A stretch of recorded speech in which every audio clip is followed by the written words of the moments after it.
Good afternoon. Welcome to the regularly scheduled meeting of the Community Development and Regulatory Services Committee for today, June 20th. I've been joined by council members Cano, Quincy, and Reich. I believe Councilmember Frye is on his way. Councilmember Warsami is unable to attend today. We have a very lengthy consent agenda. These are items 7 through 22, including a number of referrals from the city council meeting. Are there any items anyone would like to pull off on the consent agenda? Items 7 through 22. Seeing none, I'll move the consent agenda. All in favor signify by saying aye. Aye. Let's try this one more time. I'm just waiting to read it really quick. Okay, all in favor signify by saying aye. Aye. Any opposed? Those items are approved. We'll then move on to our public hearing agenda, starting with item number 1. Ms. Crowther, welcome. Welcome, Madam Chair, members of the committee. This is a request for preliminary approval for the East Town project located at 815 6th Street South in downtown Minneapolis. The request is for $9 million of multifamily housing entitlement revenue bonds to provide new construction for workforce housing in that location. Two nonprofit organizations, First Covenant Church and Community Development Housing Corporation, are working together to develop this workforce housing. The location of the project will be near the Hennepin County Medical Center, U.S. Bank Stadium, and the Metropolitan Sports Facility. This new construction will provide high-quality housing in partnership with a well-respected social service provider. The project will have a daycare provider and will have play area for the tenants. It's creating 169 affordable housing units at 60% of area median income, which is tax credit rents for the project. There will be 236 parking stalls and 189 enclosed stalls. The total development cost of the project is over $35 million, and the city of Minneapolis will be providing $9 million. Hennepin County is providing $9,885,000 plus to complete the project to meet the 50% taxes, which is required of all bond deals. The sources of funds include a mission loan of $500,000 to the project, Vikings fund of $500, and then the Super Bowl fund of $250,000.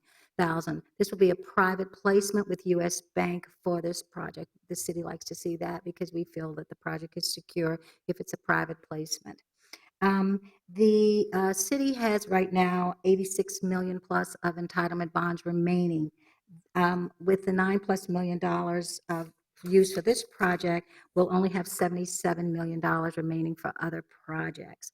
We anticipate a closing in around October of this year on the project. Are there any questions? Seeing none, thank you for your report. We'll open the public hearing on item number 1, which is the issue of entitlement bonds not to exceed $9 million for the project at 815 South 6th Street. Is there anyone here to speak to this issue? Please step forward, state your name and address for the record. Madam Chair, council members, my name is Dan Collison, Senior Pastor of First Covenant Church, 810 7th Street, South 7th Street, Minneapolis 55415. My comments will be brief, and first saying thank you for City Council for considering this bond request.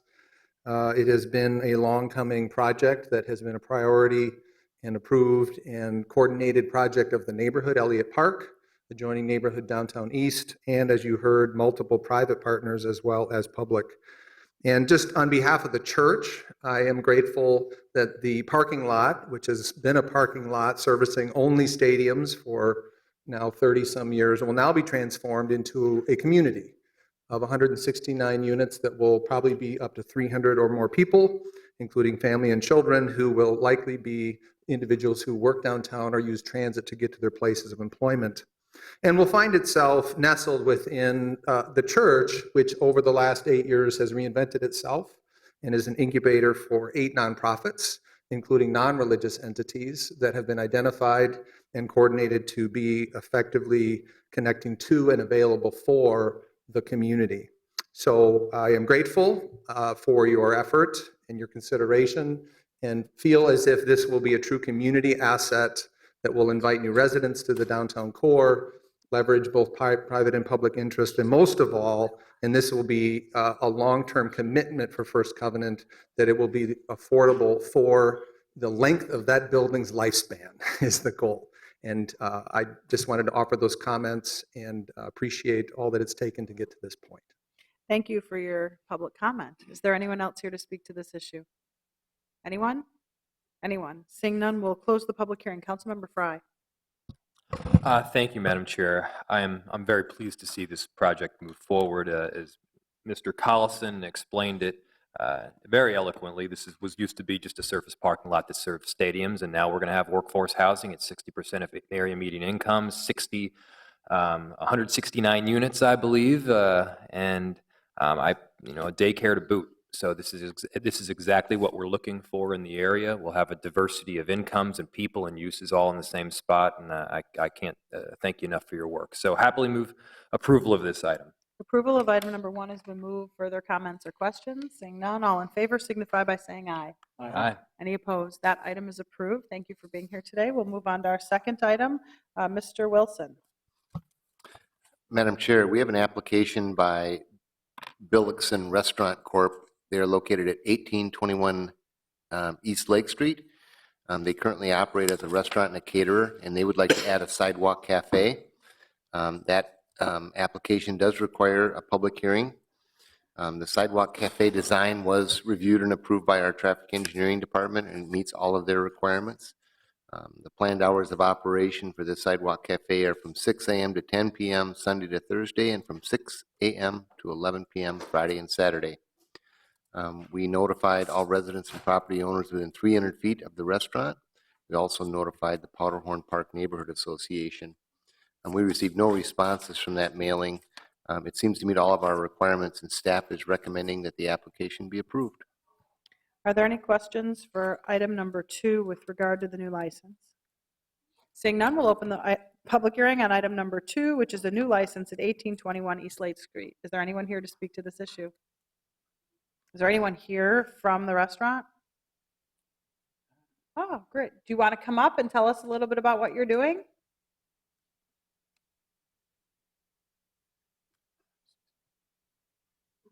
Welcome. Thank you. Hello, my name is Berlin Abdi, and my sister owned the restaurant, and I'm helping her to be here today. And actually, what she's planning to have a coffee sidewalk. People can come the neighborhood and sit there and enjoy the summer. And actually, this is a new restaurant. People even don't know this place is a restaurant, so she might get a more customer to see when they just are crossing the road, and the community knows what she's doing there as a Somali food and Mediterranean and American food also. Well, thank you very much You're for doing that, and thank you for being here today. Is there anyone else here to speak to this issue? Seeing none, we'll close the public hearing. Councilmember Frye. Thank you, Madam Chair. I very happily move approval of this item. Approval of item number 2 has been moved. Further comments and questions? Seeing none, all in favor signify by saying aye. Aye. Any opposed? That item is approved. We'll move on to item number 3, Blarney Pub and Grill. Mr. Wilson. Thank you, Madam Chair. Blarney 2 Inc., doing business as Blarney's Pub and Grill at 903 Washington South. They recently moved to this location. It formerly was occupied by Wasabi. They are now seeking a sidewalk cafe expansion, and this will be on the Washington side of the restaurant. Our traffic engineering department has reviewed the diagram and plan and find that it meets all of their requirements. We notified all property owners and residents within 400 feet of today's public hearing. We also notified the East Downtown Council and the Warehouse District Business Association and the Downtown Minneapolis Neighborhood Association. We received no responses for or against this application. Staff finds that it meets all of our requirements and are recommending that the application be approved. Item number 3 has been presented by staff. This is a public hearing on item number 3, which is an expansion of premise for Blarney Pub and Grill at 309 Washington Avenue. Is there anyone here to speak to this issue? Anyone? Anyone? Who's here from the Blarney Pub? No one? Well, that's unfortunate. I will close the public hearing. Councilmember Frye. Thank you, Madam Chair. We love having Blarney Pub in this particular location. They've done a great job in Dinkytown and are now doing a great job in Easttown as well. So happy to move approval. Approval of item number 3 has been moved. Further comments and questions? Seeing none, all in favor signify by saying aye. Aye. Any opposed? That item is approved. We'll move on to item number 4, which is Clubhouse Jaeger. Mr. Wilson. Madam Chair, Clubhouse Jaeger, the Jaeger Corporation owned by Julius DeRoma, has applied for an upgrade in their liquor license from a Class C1 to a Class B. A Class C1 allows 5 musicians, but doesn't really allow nightclub activity, including dancing and DJs. This establishment has been an on-sale liquor license since Prohibition. It's one of our oldest continuously operating on-sale liquor establishments. They do seek this upgrade for the indoor area of their premises only. The outdoor patio area is existing and licensed and is considered Class E, which does not allow live entertainment. This is in the 3rd Ward in the North Loop neighborhood. They are seeking this license so they can offer disc jockey services, dancing, etc. Staff had notified the owner of Club Jaeger that they were providing nightclub level entertainment without the correct license, and they thus submitted this application. The applicant has undergone a security review with the 1st Precinct Police Department, and they have made several security recommendations, including security staffing levels, designated employee as a head of security. Security staff will be utilized inside and outside at closing to get customers out of the neighborhood at the close of business. A public hearing is required for this upgrade. We notified all residents and property owners within 400 feet of the premises. We also notified the North Loop Neighborhood Association, the Downtown Minneapolis Neighborhood Association, and the Warehouse District Business Association. We received 14 responses from that notification process. 13 of those were opposed. It's a very high number of opposed responses to a liquor upgrade. The majority of those opposed are people who live in the 918 Lost condominium building directly behind Club Jaeger. They relate to noise that's escaping the premises, amplified sound that's way too loud, and disorderly patrons in the parking lot. We have spoken to the owner and have recommended that he meet with our environmental management department in the next 10 days and go over a sound management plan. And he has agreed to do that, and our environmental management department is going to do that. Based on the significant number of oppositions to this application, I would recommend that the committee today postpone approval of this application until that environmental sound management review has been done. Other than that, the zoning and proximity issues of this application, it does qualify for the Class B on-sale liquor license. That concludes my report, and we're happy to answer any questions. Are there any questions for Mr. Wilson on item number 4? This has been noticed as a public hearing. Is there anyone here to speak to this issue? We're going to take your testimony today because it's been noticed as a public hearing, and then we'll postpone it until after the environmental review, and you can come back then as well. Yes, we're here, you're here, let's do it. Let's do it. Great. My name is Todd Negra. I'm a resident of Brunsfield North Loop, which is right adjacent to the property that we're talking about. I've been a resident there since last June, and we signed a 2-year lease and love the neighborhood. I saw the notice for this meeting on Saturday when I noticed the little strips of paper when I went out to grab my paper in the lobby, and just saw these kind of by the doorway. So that's how I found out about this. I think that the North Loop is still a real up-and-coming, hip, vibrant place to live. People are flocking here from all over the place. I mean, that's clearly evidenced by all the construction that's going on, be it renovations or new construction. I'm going to say something. I play in a band. You know, I appreciate going out and hearing good music. I've been to Club Jaeger. You know, it's a fun place. The thing that concerns me the most about this, the notice of this meeting, is the reference in the note here that says, and I'm going to quote from it, "Allow for live music and singing without limitation as to the number of musicians or singers or type of amplifications during their hours of operation." And that's the end of the quote from the verbiage. Does this mean 2 times as loud as it already is? Does it mean 3 times as loud? There's some times over there when it's pounding loud and I can feel it on our walls. I mean, that's loud. So if there's no restrictions on how loud it can be, I guess some of that's being pursued, I guess, from what you just mentioned over there, sir. Like I could say, the North Loop is a great area. There's great restaurants, great bars, and people, love to live and work there. I guess ultimately, I would like to see a provisional license maybe of some sort, or a trial period. I don't know if that's something that is doable, just to see if the new rules work for the neighborhood, both residents and patrons. With that, have maybe some enforcement in effect, saying to the effect that maybe on weeknights, the music gets cut to a manageable level by 10. Maybe on weekends, it's cut to a decent level by midnight, say, or, whatever can be. I'm just throwing that out as a, starting point. And you mentioned something about the security as well. It sounds like that's being addressed. I guess that would be a concern of mine as well. My wife sits out on the patio a lot at night, and she's heard arguments and yelling and this and that and fights. And we're on the other side of the property, but we're all the way around the building facing the other direction towards downtown. So I guess that's all I have to say. I just hope that we can maybe consider, something that will work for everybody. Live music's great, and I'm not opposed to that.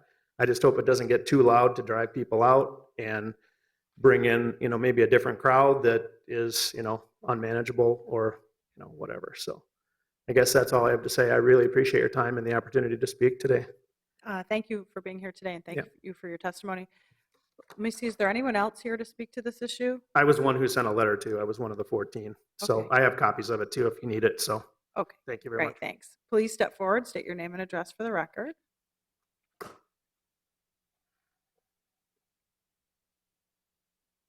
My name is Roger Rennick, and I live in the 918 Lofts. And we've been there for probably 4 or 5 years now. And this memo, there isn't a restriction on the noise level. There's no restriction mentioned on the size. These guys, and I'm probably going to make a lot of enemies here, but these guys have been a thorn in our side. They're not good neighbors at all. Their patrons leave beer bottles in empty glasses on our windowsills. That's how bad it is. So I don't want to see their license getting upgraded. It's just going to make matters worse. And there's broken beer bottles all the time in our parking lot. And I sweep them up because it's right in front of our driveway or our garage. When we come out of the door, I've gotten 3 flat tires already. So I don't want to see it. I don't want to see it happening. I'm sorry, but that's the way I feel. Thank you for Thanks. being here. Thank you for your testimony. Please step forward, state your name and address for the record. My name is William Sharp, and I live at 918 Lofts also. I'm not one of the people that emailed in. I have to say I like going to Club Jaeger the way it is, because they've got good service, good food, and it's fairly quiet. But on the weekends and the evenings, I can't have my windows open if the music is too loud. There's been numerous occasions where there's bottles on my windowsill. There's emesis on the sidewalk outside. I've found used condoms by our dumpsters. Not saying it's not people in our building, but I'm guessing it's not. And it's, there's been bras on my windowsill, and it's just really not good. And I think increasing their licensure and this unknown decibel volume or whatever, or security, I think it's just going to cause more of a hindrance and decrease property values and satisfaction for people living in the area. Thank you Thanks. for your testimony. Is there anyone else here to speak to this issue? Is there anyone from Clubhouse Jaeger here? Okay, we're going to close the public hearing. Mr. Wilson, so they were operating with a Class B license without a Class B license? Yeah. So our solution is to just give them the Class B license and say, let's have some sound people out there to deal with it? Yes, Madam Chair, we observed that they were operating with a Class B level entertainment when they were licensed as a C1, which allows up to 5 musicians and no dance floor setup. It's to be set up more like a restaurant or a saloon. But it was switched to a nightclub. We called them on it. They applied in a timely manner. And we really haven't had all that many complaints to our office. Our environmental management in the past year has had 2 complaints. But they've agreed to do a thorough sound review of the situation here and think they can get it under control. Okay, I don't hear it's just about sound. I hear it's about garbage and glass and things being left over and their inability to control their patrons' behavior outside. I mean, what is a sound review going to do? So they might be able to restrict the level of music, but what about all of these other issues? We're saying, okay, well, you've already done that. Let's reward you for that by upgrading your license that you were illegally operating in the first place. And also, I would say 3 people coming to a hearing is a lot. I mean, we get no one. Look at all these other things we've had, and we get no one. And these 3 don't exactly look like big complainers. If I were to profile them, I would not say they're like the kinds of people who complain all the time. So you really want to just move forward and postpone it, let them fix the music, and then let them continue on without addressing any of these other issues? I think they should be forced to address all these other issues all summer before they apply for this license again.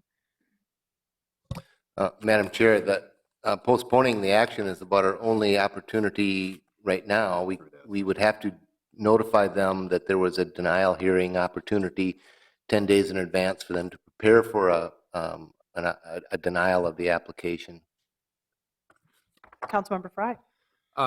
Thank you, Madam Chair. So I have been at Club Jaeger when the music has been taking place, and I guess I didn't realize at the time that it was in violation. I will say for the record that I never left any bras on your windowsill. But I do think the interim period between now and the next CDRS meeting is an excellent opportunity to both address the sound permit issues as well as the trash collection outside, the bottles and the bras and the glass. Is that something that we can do, Mr. Wilson? Councilmember Frye, that is exactly our intention, to meet with them, talk about this, follow through on the security plan that was outlined by the first precinct commander, and make sure it's being followed, and make sure the owner understands all the issues that were brought up by the mailing that came in from this application. Okay. Well, I think that makes a lot of sense. I do appreciate everyone coming out here and taking time out of their day to let us know about some of these livability concerns. While North Loop is a rockin' and fun area, you live there simultaneously, and I think we need to account for that. So I'm going to move that we postpone to the next CDRS meeting and directing staff to work with Club Jaeger in the interim to correct some of these difficulties. So Councilmember Frye's motions to postpone till July 11th, where this will be in front of us again. So anyone who's here today could also appear on the 11th. And I would assume the applicant would be here on the 11th too, and might hear what you have to say as well. So on the motion to postpone, all in favor signify by saying aye. Aye. Any opposed? That item is approved. On to item number 5. Mr. Wilson. Thank you, Madam Chair. We have an application by Sisters Coffee, Inc., doing business as Sisters Sledge Coffee Cafe and Wine Bar. They intend to relocate to 3746 23rd Avenue South. They are seeking an on-sale wine with strong beer license Class C2, which allows 3 amplified musicians. This current location previously had an on-sale wine license Class E. They were known as Casalenda's Restaurants since 1999. This is in the Standish neighborhood in Ward 12. Their capacity will be 60 persons on the inside, 16 on an exterior patio. They will be a full-service sit-down restaurant. A public hearing is required because this is an upgrade in entertainment from the previous license holder. We notified all property owners and residents within 600 feet of the premises. We also notified the Wester L'Oreal Business Association, the Standish Erickson Neighborhood Association.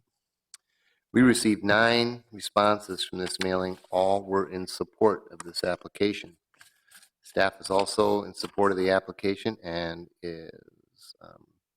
they meet all of our requirements. We recommend that the application be approved. Are there any questions for Mr. Wilson? Seeing none, we'll open the public hearing on a new business license for Sister Sledge Coffee and Wine Bar at 3746 48th, just 48, 23rd Avenue South. I see the sisters are here, so I will invite you up to talk about the cool thing you're doing. 9 people saying they're in favor. That also is probably a record. Yeah, well, and We we just want, met Julie over here, who's from the Standish neighborhood, who came to. Great. yeah. Why don't you just introduce yourselves, tell us your name and address for the record, and then tell us about what you're Oh, doing. our personal address or our current business address? You can do either one. Oh, okay. I'm Judy Morris Meyer. I live in Richfield at 614 East 68th Street. And I'm Maggie Morris Grunland. I'm at 5645 22nd Avenue in Minneapolis. I'm Katie Morris Bach, and I'm at 10901 Humboldt Avenue in Bloomington. We've been in business for 20 years. We do pride ourselves at being a good neighbor, especially listening to other problems. So we really do appreciate when people come to us with concerns because we like to participate in the neighborhood. We like to support our neighborhood. We love the current clientele that we have, and we look forward to meeting all the new people. So just so you know.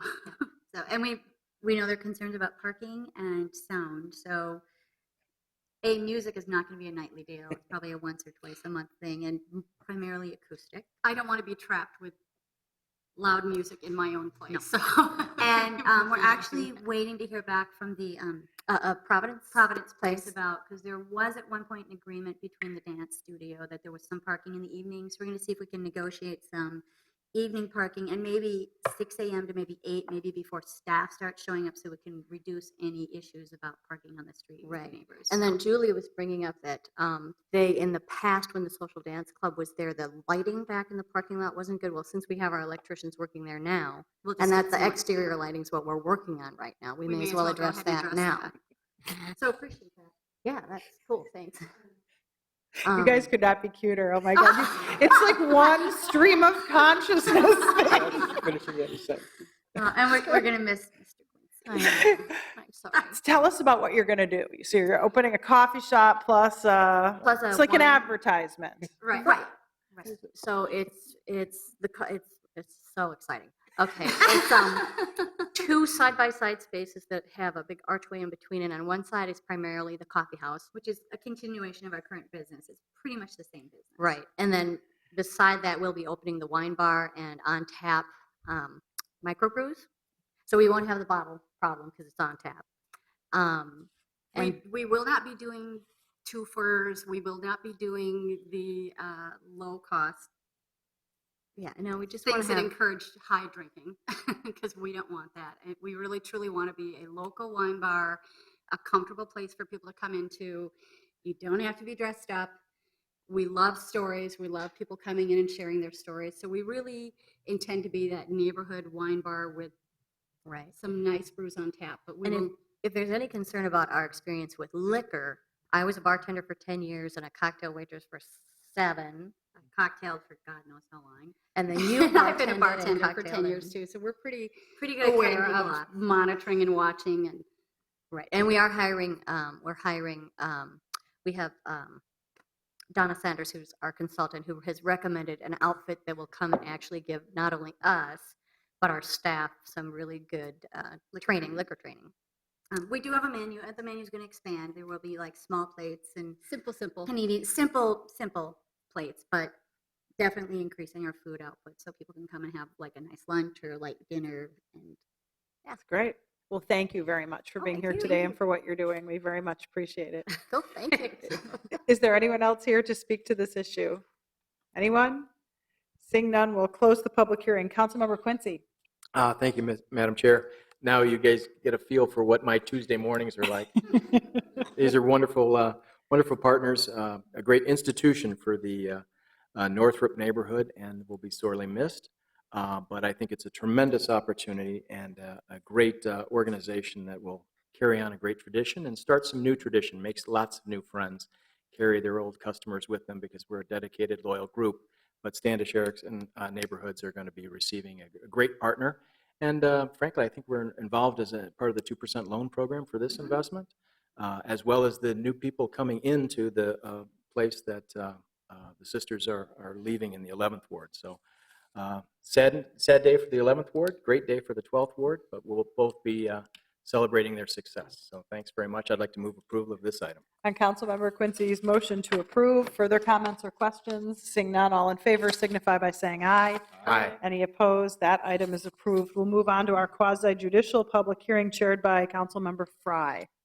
Thank you, Madam Chair. We've got one item on our quasi-judicial agenda, item number 6, which is motor vehicle repair garage license revocation over at Hayford Auto, 3403 Cedar Avenue. Here to present is Mr. Wilson. Mr. Wilson. Thank you, Vice Chair Frye.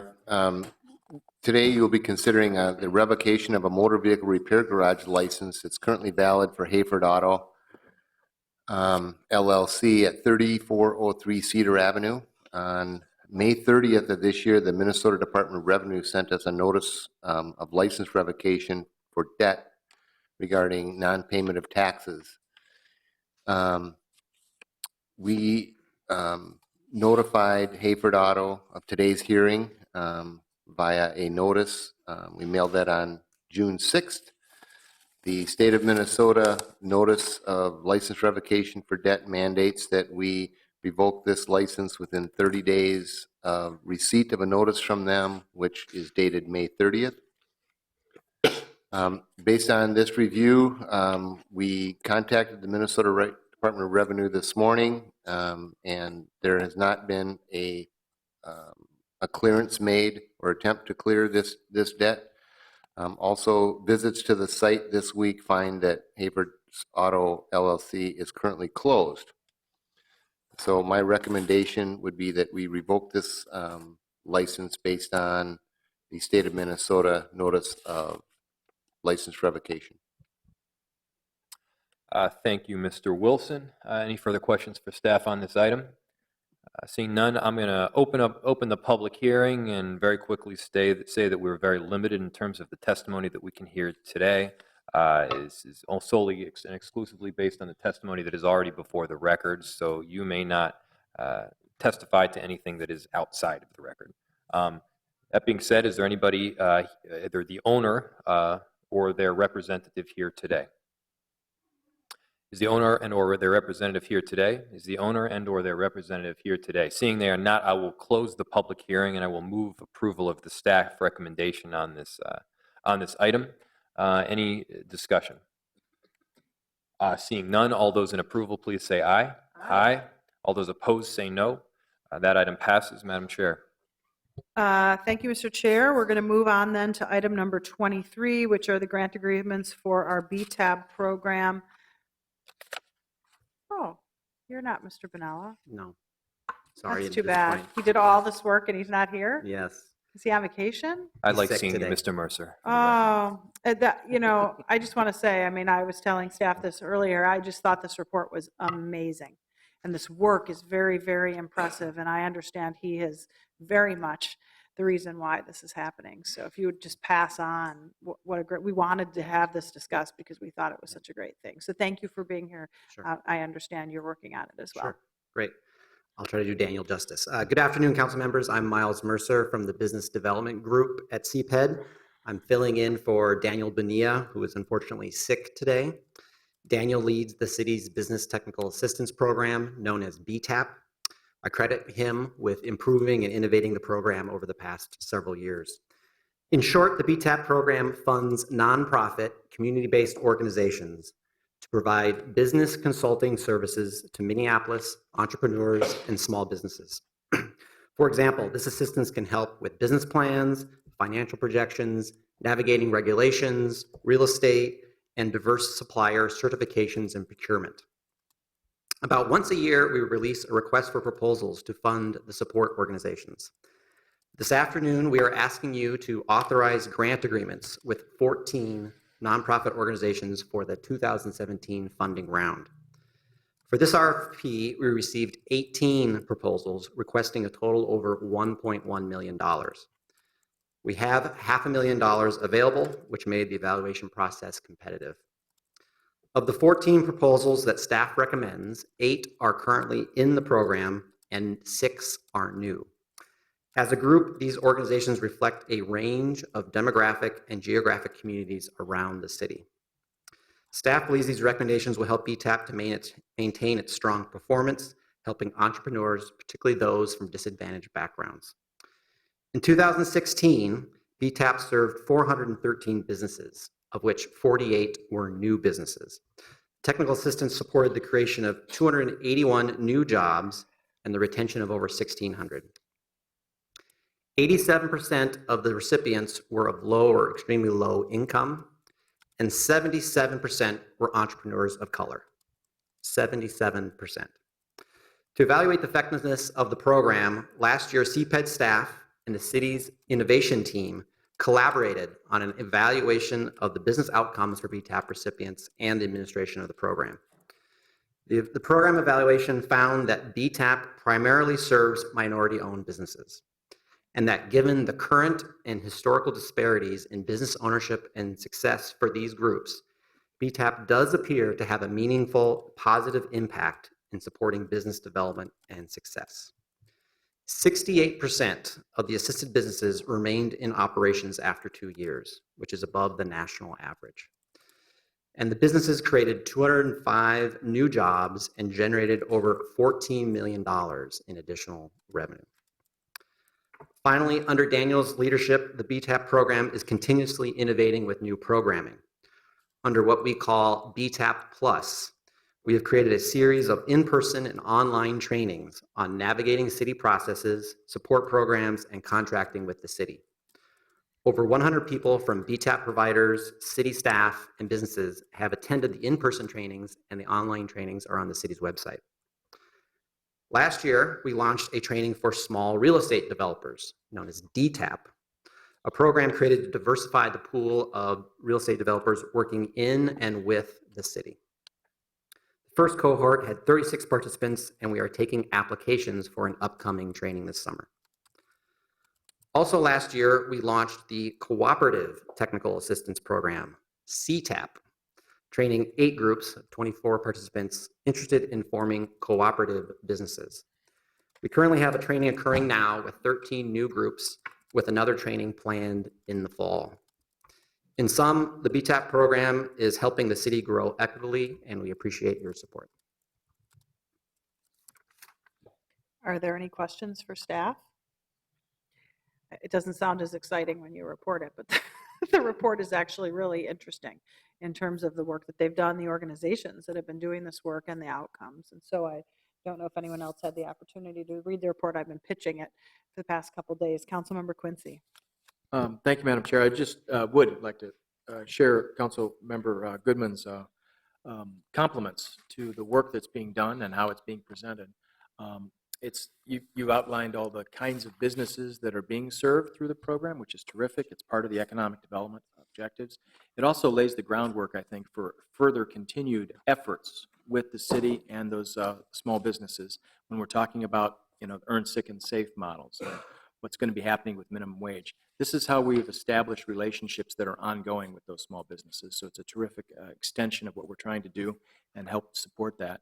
I also would like to compliment the opportunities to outreach to the nonprofits who are associated with delivering these services. We're actually leveraging, with the small investment from the city to help these organizations, we're leveraging lots of human capital and donated time for these small business associations who are dedicated to serving the same purpose. Many times they're members, many times they're just their neighbors. So it's really great when the city can play this significant role. So I thank you, Councilmember, for putting this on the agenda for comments, because it's worthy and noteworthy that we should make acknowledgement of the great staff work and the outcomes that we're having as a city. So thank you for your work. Are there any other comments or questions with regard to the report? If not, thank you for being here today. I'd like to move approval of authorizing the grant agreements for up to $500,000 to the organizations listed below to continue funding for our business technical assistance program. Are there further comments or questions on that motion? Is that you, Councilmember Ike? Please, Councilmember Ike. Oh, thank you. basically, you can have a program, you can even have a budget for it, maybe even some staff time. But I think it's this nuanced tailoring and targeting that got us the results. And the results speak for themselves. And it's, as Chair has mentioned, quite impressive and undeniable. So good work. On the motion to approve the staff recommendation, all in favor signify by saying aye. Aye. Any opposed? That item is approved. We'll move on to item number 24, which is our gap funding for Affordable Housing Trust Fund. Welcome. Thank you, Chair Goodman, members of the committee. I'm Angie Skildum with the Residential Finance Team in the Housing Division. During the May 16th committee meeting, staff was directed to bring forth a proposal for special gap funding on a one-time basis for affordable housing projects currently caught in the city's development pipeline. Staff believes the proposal before you today to create an Affordable Housing Trust Fund contingency pool does just that and will help address the urgent community need to get additional affordable rental units online as quickly as possible during this time of market uncertainty and limited resources. Staff proposes to reserve $2 million in Affordable Housing Trust Fund budget for the creation of a contingency pool to be awarded on a pipeline basis. To be eligible, projects must have an existing housing award from a competitive city source. These pool resources will allow for awards over and above the current trust fund maximum limits in order to close a final project gap. I'd like to emphasize that readiness to proceed will be the driving criteria for this program. These awards will be sized based on underwriting analysis and are intended to help close final project gaps in partnership with owners and other deferred loan funders. Projects must demonstrate the ability to close in 2018. Our analysis suggests that most awards will be in the $5,000 to $10,000 unit range, but in no case would an award exceed an additional $15,000 per unit. The trust fund's total award cap of 15% of total development costs would also remain in place, except as is already exempted for smaller scale preservation projects. Further priority will be for projects that support specific city goals as outlined in the committee's request for committee action. Staff will recommend awards to this committee on an as-needed basis, and all awards will be contingent upon meeting both the pool criteria and on all other sources being approved and committed. Based on our analysis of the existing pipeline, staff anticipates 4 to 6 projects could be recommended this fall or next spring, with between 200 and 300 units of housing. With that brief overview, I'm happy to take any questions. Are there any questions for Angie on her report on item number 24? Okay, seeing none, thank you for the report. I will move approval of the staff recommendation and just say that this is an unusual situation with regard to tax credit pricing right now, and I am supportive of the city attempting to close gaps. I will say, though, we only should be closing gaps to get to close, period. We're not going to be able to close multi-million-dollar gaps. We will not be responsible probably for moving any project off the dime because some of them have such large gaps, but if we can come to the table with some others, we might be able to get from here to there, and that this is one-time money. So everyone should be thinking about living within their means as it pertains to the amount they could seek from the trust fund going forward as well. That will have to be planned for going forward. On the motion to approve, all in favor signify by saying aye. Aye. Any opposed? That item is approved. We'll move on to our remaining item, which is item number 25, reopening Nicollet at Lake Street project. Mr. Frank, welcome. Thank you, Madam Chair, committee members, council member. Good afternoon. Just a few words to remind us where we've been and why we're here. As I think you all know, the city of Minneapolis has a long-held vision for Lake and Nicollet that includes reopening Nicollet Avenue across Lake Street and the Midtown Greenway and redeveloping the property on both sides of the reopened street. There is strong policy support and support from the community for this effort.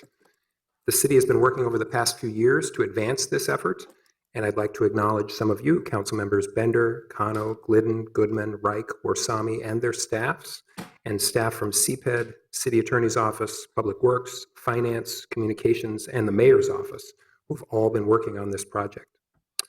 A little policy history. In October 2009, the City Council adopted the Minneapolis Plan for Sustainable Growth, which included the strategic direction to reopen Nicollet at Lake Street. In June 2013, the the City Council established a project area and value capture district for streetcar financing. In April 2014, the Council approved the Lake and Nicollet redevelopment plan. And in November 2015, the City Council authorized acquisition of the 30 West Lake Street grocery store parcel and negotiating an option agreement for the 10 West Lake Street Kmart parcel, so-called Kmart parcel, owned by Kadish, and that's the one we're here today to discuss.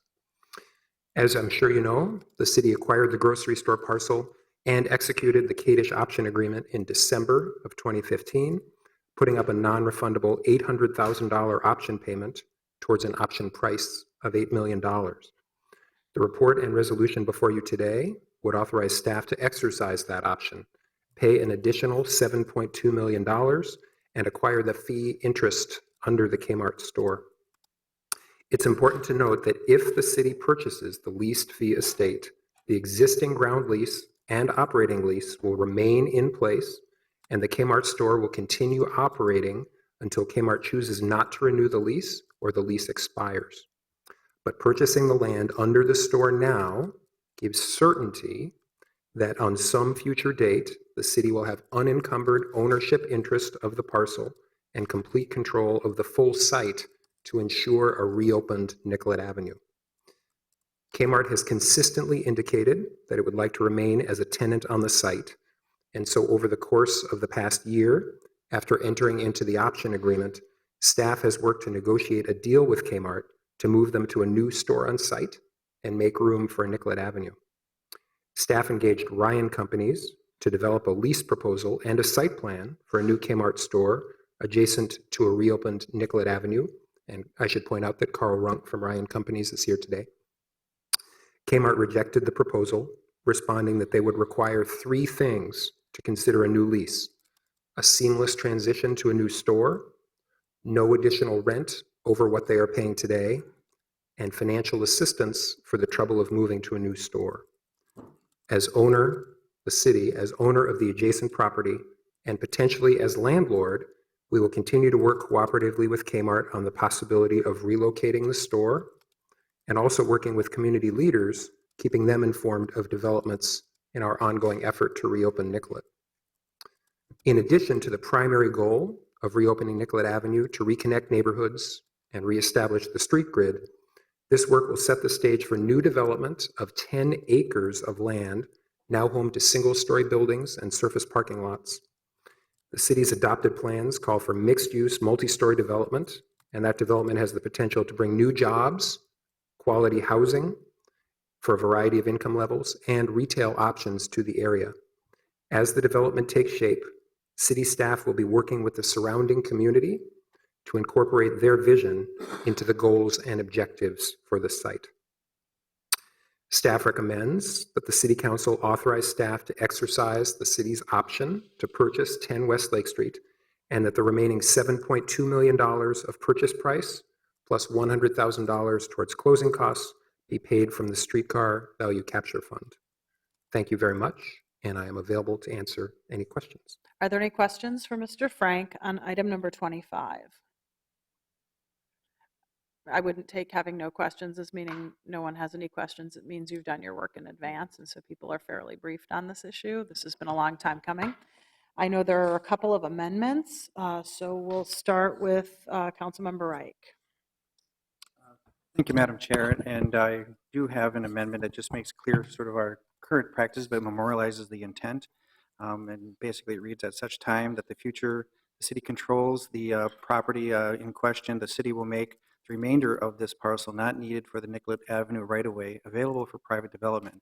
At that time, the city will reimburse the Streetcar Value Capture Fund with the land sale proceeds. And again, I'll note that this is something we typically do, but I just wanted to memorialize the intent. Are there any questions with regard to Councilmember Frye's motion? Councilmember Reich's motion. Councilmember Quincy. Thank you, Madam Chair. I just would like to acknowledge and thank Councilmember Reich for bringing this forward and for doing the work of talking about this important issue. It's unusual that we have the value capture as an instrument available to us, but this reminds me of something that happened not long ago with this council when the purchase of property was made, And we had to do a lot of forensic accounting within the finance department to find out where this money came from and what fund should be restored with the proceeds. So this does a terrific job of memorializing that and doing that forensic accounting and making sure that we're supporting and refilling funds where appropriate. So I support this staff direction and appreciate Councilmember Ike for bringing it forward. Further comments or questions on the amendment? Seeing none, all in favor signify by saying aye. Aye. Any opposed? That is approved. Further amendments, Councilmember Kano. Thank you, Madam Chair. And these are two staff directions, so is it appropriate to move them right now? Okay, wonderful. So I will present two staff directions that are connected to this conversation. The first one is directing CPED Regulatory Services and the Finance Department to work together and report back to the CDRS committee no later than July 25th. To brief us on a set of recommendations on ways that the city is currently supporting our renter community, as well as ways that we can support our community in the future. And this is to address the immediate and ongoing displacement of low-income residents and people of color tenants. So this report should include, but not be limited to, a proposed budget allocation that can be issued out before the end of this year through an RFP process for outside groups working to defend and protect tenants in Minneapolis. So I would like to speak to each one of these. Would you like me to speak to this now and then? Okay. So for this particular one, many of us have gotten emails and calls and have had multiple meetings with people throughout our city about the pressing need that renters and tenants feel when they are, when the rent is going up and they're being displaced, when they're organizing to improve their living conditions, and then landlords seem to be retaliating against them. So for a while now, many of us have had these meetings with city staff and have been working to find solutions to figure out ways to better support our community on that front. So this specific staff direction is to help us have a public conversation at this committee meeting about that work. Some of it which has happened sort of one-on-one, you know, whether it's me meeting with folks or Councilmember Jacob Frye meeting with folks, but this is a way to really get the appropriate committee to touch that work in a more significant way, as well as to address the issue of funding for some of the support work that needs to happen around this specific front. And so our city staff are already working on identifying some of these solutions. I know that I've talked to Andrea Brennan and Noah Schuckman about these ideas, and they are actually being really proactive at identifying ways that we can allocate funding to address this issue. And so this is codifying a date where we can hear this report, where we can hear these ideas and presentations, and try to speed this along to really address the immediate and the ongoing displacement that we're seeing that's happening in our city, specifically around the impact on low-income residents and people of color who are living in apartments and renting and have been here as part of our city, but are now facing some significant challenges in retaining their place keeping. So this is one staff direction, and we can either take a vote on this now or do them both together. Yep. So Councilmember Kano has a staff direction in front of us. Are there any comments or questions with regard to the staff direction? Councilmember Bender. I would like to note that we've been joined by Councilmembers Glidden and Bender. Thank you, Madam Councilmember Chair. Bender.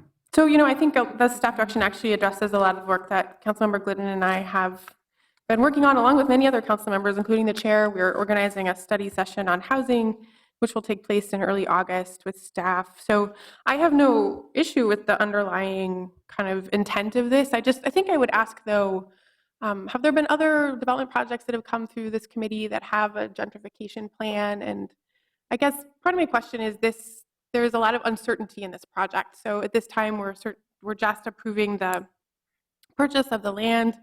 Of course, we still have a lot of uncertainty in this and really no real idea of when this project would happen, this infrastructure project that's about reopening the roadway. But there are many projects happening in the city that are much more timely. So I guess I would suggest that if the concern is about how our infrastructure projects or our development projects are impacting gentrification, that there would probably be a list of projects in the city that are more timely and probably would be more appropriate to do a gentrification plan, or I'm not sure what that is. And so, but, so I think I would suggest, if this passes, that I would likely put together a list of projects that are happening now or in the near future, and I would probably bring that as an amendment to the council meeting, just because, again, I think the intention is to help mitigate against residential displacement or commercial displacement. This is a project that is very far in the future, and there's likely a lot more projects that are happening more sooner and with much more certainty. They're not in my ward. I don't have any other redevelopment projects or major infrastructure projects in my ward, but I think there are many across the city. Further comments or questions? Seeing none on the staff direction, all in favor signify by saying aye. Aye. Any opposed? That item is approved. We'll move on to the next staff direction. Thank you. So, Madam Chair, the second staff direction has been handed out, and I'll just read it really quickly. Directing CPED, the innovation team, and the Finance and Property Services Department to work together and report back to the CDRS committee no later than August 22nd with a set of recommended strategies that may include but not be limited to policies, adopted planning reports, and budget resources that can help us reduce and prevent the displacement of low-income residents, renters, immigrant-owned businesses, and businesses owned by people of color and Indigenous people due to the projected economic revitalization of the reopening of Nicollet Avenue at Lake Street project. These items should include, but not be limited to, ensuring that the Lake and Nicollet redevelopment plan addresses gentrification, aligning our city's comprehensive plan, and I will make a note here for the clerk that I'm tweaking a couple of words here. So aligning our city's comprehensive plan refresh to the goals of reducing and preventing the displacement of people of color and low-income people in the impacted area. The third bullet point is business development tools that the city can consider, such as a commercial land trust and cultural corridor support work. And then the fourth bullet point, incentives that the city of Minneapolis can offer to retain and protect our cultural, economic, and racial diversity in the Nicollet Avenue and Lake Street corridor. And I would like to speak on this briefly. Councilmember Cano. Thank you. So this is connected to a lot of conversations that many of the residents in our city have been discussing in relationship to some of the studies that have been recently released about Minneapolis's unique position in the history of our city, and that we are actually ahead of a big wave of gentrification. So we are in a special position to actually put forward a lot of proactive tools, proactive thinking to address what we might see in the future, a significant change in the demographics of our city. So this particular staff direction is to help our city staff members work with us as council members on this committee to think about the ways that we can start addressing issues of displacement through a very planful and resourced way that can really support our community residents who are feeling the pressures of increasing rents, and potentially a lot of folks who might be speculating on the improvements that are going to happen in this area to start helping the people who will be impacted by those potential improvements to retain their place in our city. And so this is not supposed to be a silver bullet to help address all the issues that our communities are going through. This is really to have our city staff members come forward and help us understand the process that we will need to take to ensure that this redevelopment plan starts to talk about and address gentrification in an integrated way. Address that through the planning, so helping us to figure out what that timeline would be, what are the players that we would need to involve to have that discussion, ensuring that our comprehensive plan, again, is aligning with the redevelopment plan at Lake and Nicollet, and lifting up some of the business development tools that our innovation team is already working on, that our CPED staff are already working on, to ensure that we as a council are all walking in the same direction with this conversation. So I'd be happy to take questions or call the question on this. Are there any questions for Councilmember Cano? I'll note that a number of this work is already happening. Further comments or questions? Seeing none on the motion by Councilmember Cano, all in favor signify by saying aye. Aye. Any opposed? That item is approved. Are there any further amendments with regard to the staff report? Seeing none, are there comments with regard to the staff report? I know Councilmember Glidden's been sitting here a long time, and just invite either Councilmembers Bender or Glidden to speak if they so choose. You don't have to. You know, the only thing I'll just say is this does have a long history, and you know, I was trying to figure out what do I put in a message to my constituents, because it's been a slow roll, and it's about trying to identify what's the right place for the public, the role for the public to play into the future, and being able to talk about the importance of public ownership into the future.